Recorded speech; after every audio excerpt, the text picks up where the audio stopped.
What if the land beneath your feet could remember every tear, every promise, and every cry for peace? Between 1948 and 1973, that land called by many names and loved by many hearts witnessed wars that shaped not just nations but generations. Today, let's take a quiet, thoughtful walk through that history, not to judge, but to understand.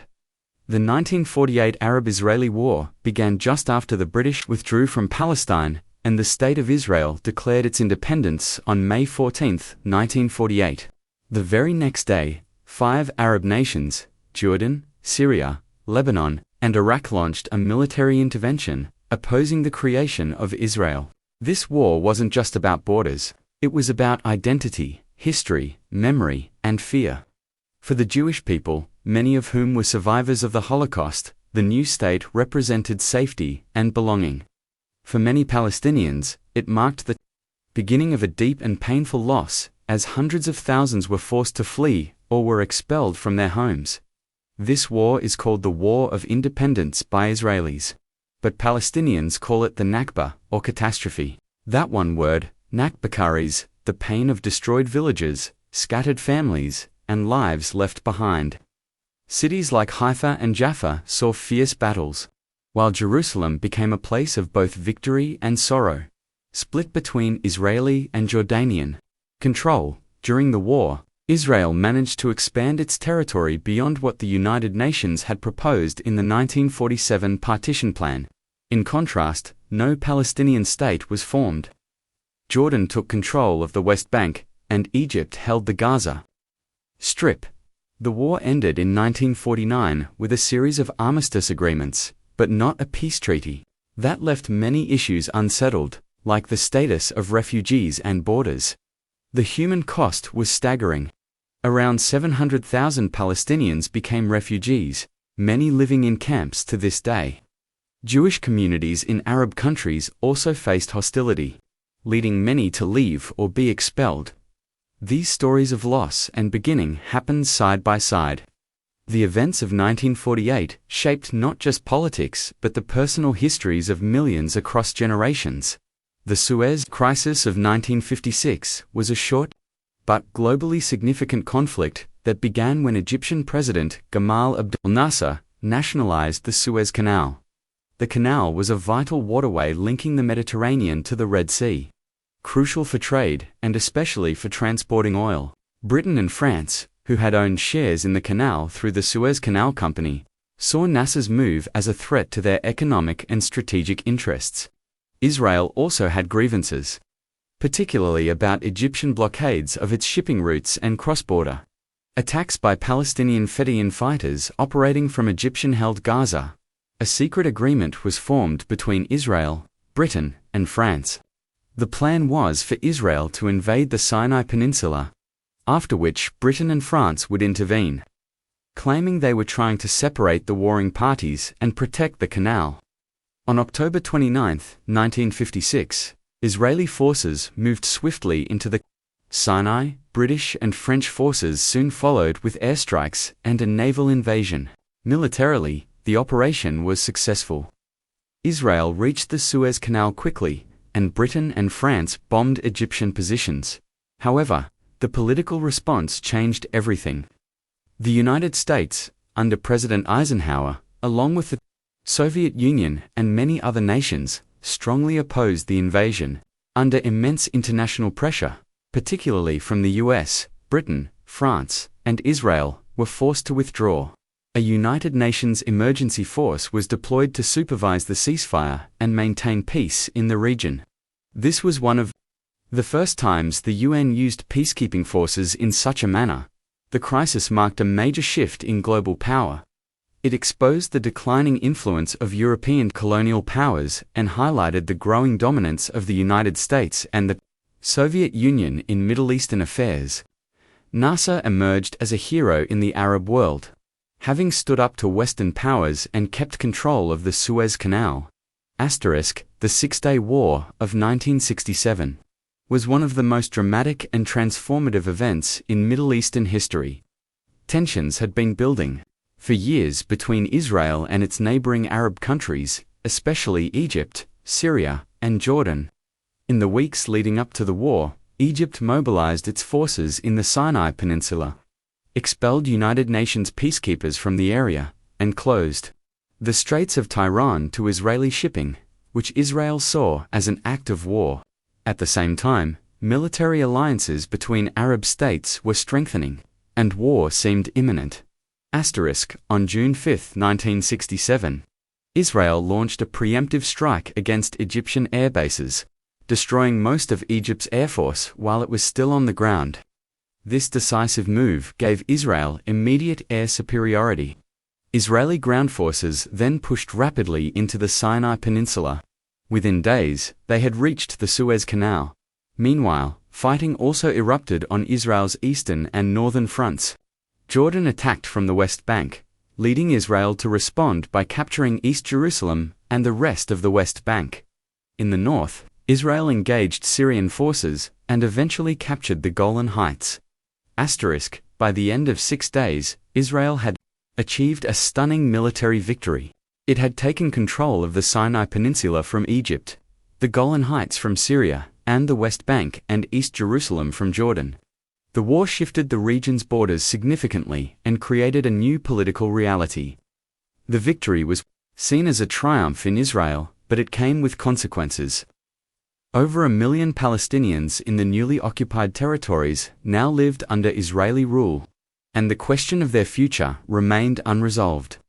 The war also caused deep humiliation in the Arab world and fueled decades of resistance, regional instability, and repeated calls for the return of the occupied territories. The War of Attrition took place between 1967 and 1970, primarily along the Suez Canal, and was fought mainly between Egypt and Israel. After the Six-Day War, Egypt had lost the Sinai Peninsula and much of its strategic position.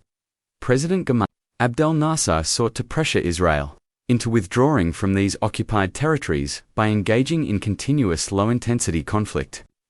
The idea was to wear down Israeli forces over time physically, economically, and emotionally through constant artillery shelling, commando raids, and airstrikes.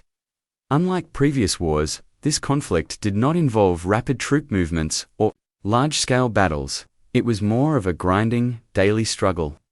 Both sides would fire across the canal regularly, with Egyptian forces targeting Israeli positions on the eastern bank and Israeli forces responding in kind.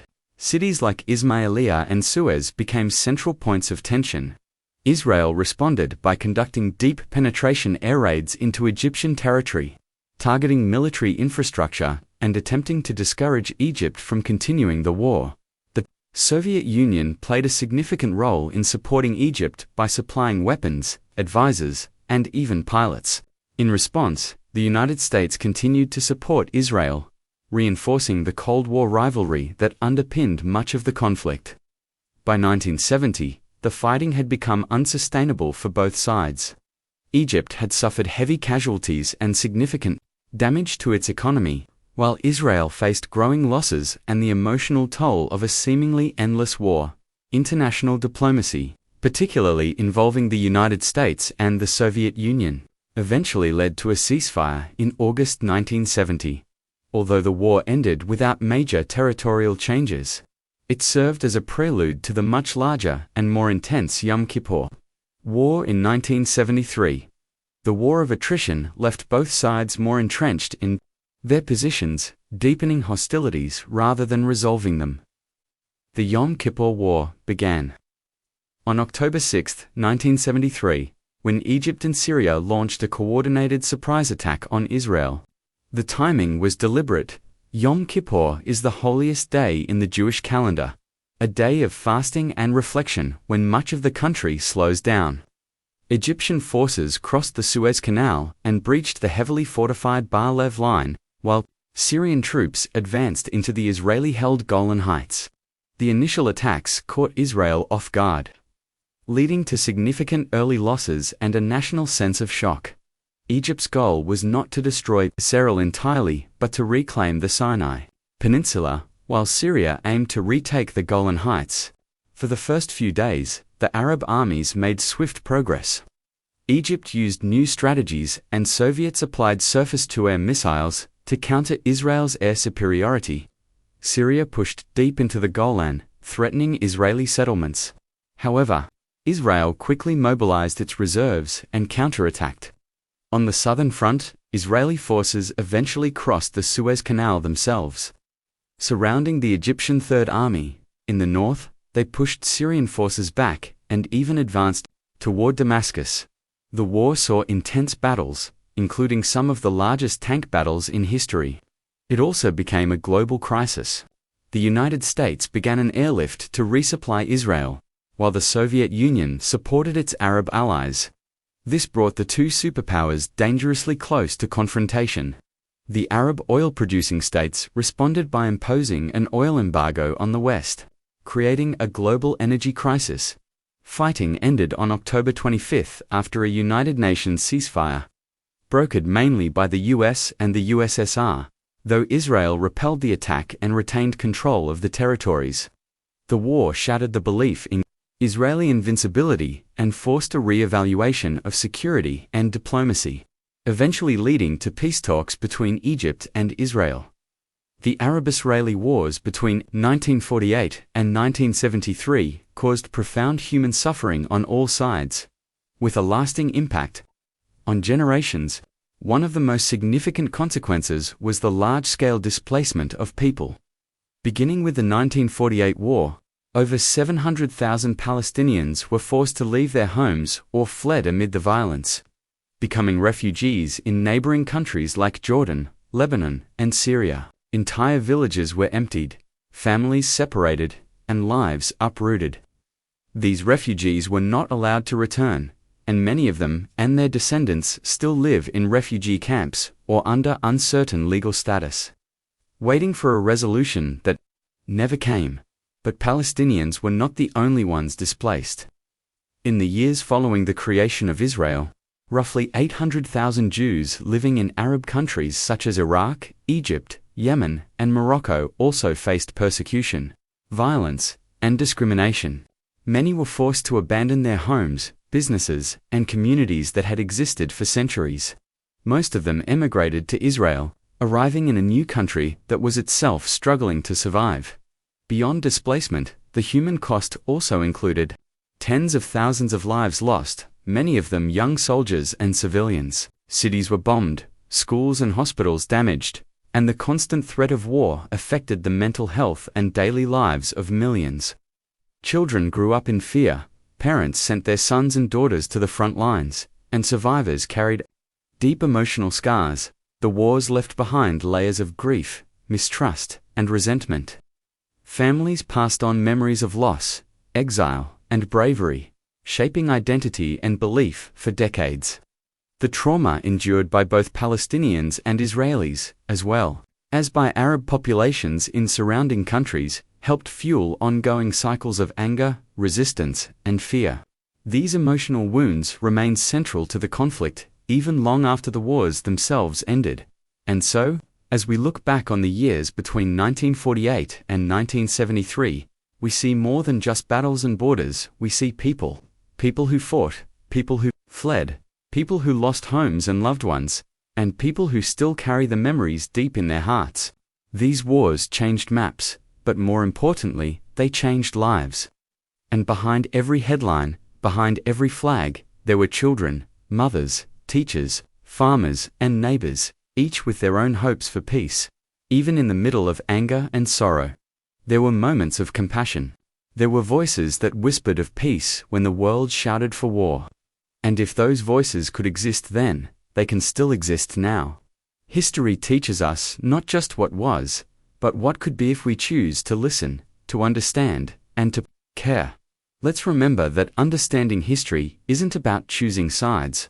It's about honoring the truth, feeling the weight of pain on all sides, and building the courage to dream of something better. Because every war is a reminder of what happens when fear wins over empathy, and every lesson is a chance to choose love instead.